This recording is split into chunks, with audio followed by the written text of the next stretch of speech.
Hello students, नमस्कार। तो अब हमारा क्वेश्चन है परमाणु संख्या और परमाणु द्रव्यमान किसे कहते हैं। ठीक है, तो परमाणु संख्या क्या कहलाती है। तो हेडिंग डालेंगे पहले हम, किसी तत्व के परमाणु के नाभिक में उपस्थित प्रोटॉन की संख्या या नाभिक के बाहर चक्कर लगा रहे इलेक्ट्रॉन की संख्या उस तत्व की परमाणु संख्या कहलाती है। ठीक है, परमाणु संख्या क्या कहलाती है, प्रोटॉन की संख्या, ठीक है, किसी परमाणु या फिर नाभिक के बाहर चक्कर लगा रहे होते हैं इलेक्ट्रॉन, उनकी संख्या किसी तत्व में। ठीक है, तो वह उस तत्व की परमाणु संख्या कहलाती है। जैसे सोडियम का परमाणु क्रमांक 11 है, हम सभी जानते हैं, जो है नियॉन के बाद और मैग्नीशियम के पहले आता है। इसका तात्पर्य है कि सोडियम में 11 प्रोटॉन एवं 11 इलेक्ट्रॉन नाभिक के बाहर चक्कर लगा रहे हैं। यहाँ पर न्यूट्रॉन क्यों नहीं हुआ। ठीक है, यह भी कन्फ्यूजन हुआ आपका, न्यूट्रॉन क्यों नहीं हुआ। हम जानते हैं कि परमाणु द्रव्यमान कौन निर्धारित करता है, प्रोटॉन और न्यूट्रॉन। ठीक है, परमाणु द्रव्यमान न्यूट्रॉन और प्रोटॉन निर्धारित करते हैं। तो जैसे हाइड्रोजन है, हाइड्रोजन में भी प्रोटॉन न्यूट्रॉन होता ही नहीं है।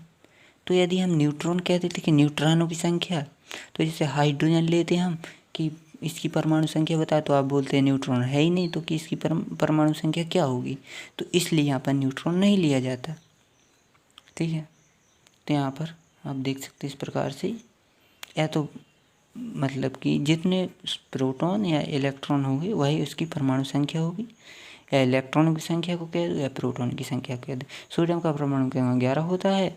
इसका तात्पर्य है कि सोडियम में 11 प्रोटॉन व 11 इलेक्ट्रॉन नाभिक के बाहर चक्कर लगा रहे हैं। ठीक है, और परमाणु द्रव्यमान को समझते हैं। परमाणु द्रव्यमान उस तत्व के परमाणु के नाभिक में उपस्थित प्रोटॉन व न्यूट्रॉनों के भारों का योग। जो किसी तत्व में जो नाभिक होता है उसमें न्यूट्रॉन और प्रोटॉन पाए जाते हैं। ठीक है, क्या पाए जाते हैं, न्यूट्रॉन, जो यहाँ पर देख लो नाभिक उपस्थित प्रोटॉन और न्यूट्रॉन, इनके भार जो हम निकाल लेंगे और इनको ऐड कर देंगे, मतलब P+N, तो क्या आ जाएगा, परमाणु भार, एटॉमिक मास,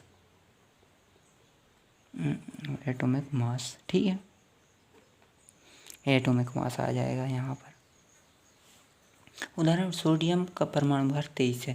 इसका तात्पर्य है कि प्रोटॉन न्यूट्रॉन के भारों का योग 23 है। ठीक है, न्यूट्रॉन का भार निकालेंगे, जितने भी न्यूट्रॉन होंगे, और जो प्रोटॉन होंगे जितने भी, उतने प्रोटॉनों का भार भी निकाल लेंगे हम, और दोनों को जोड़ देंगे। जो भी संख्या आएगी वही जो है परमाणु भार होगा उस तत्व का। ठीक है, तो यही है, सीधी सी बात है। ठीक, तो एक 1.5 मिनट का जो है हमको समझना था इसमें, तो आप इसका स्क्रीनशॉट ले लीजिए और नोट्स बना सकते हैं।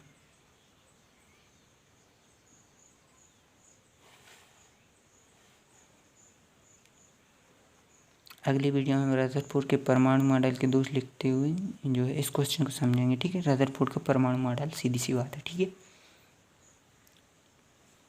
Thanks for watching, thank you.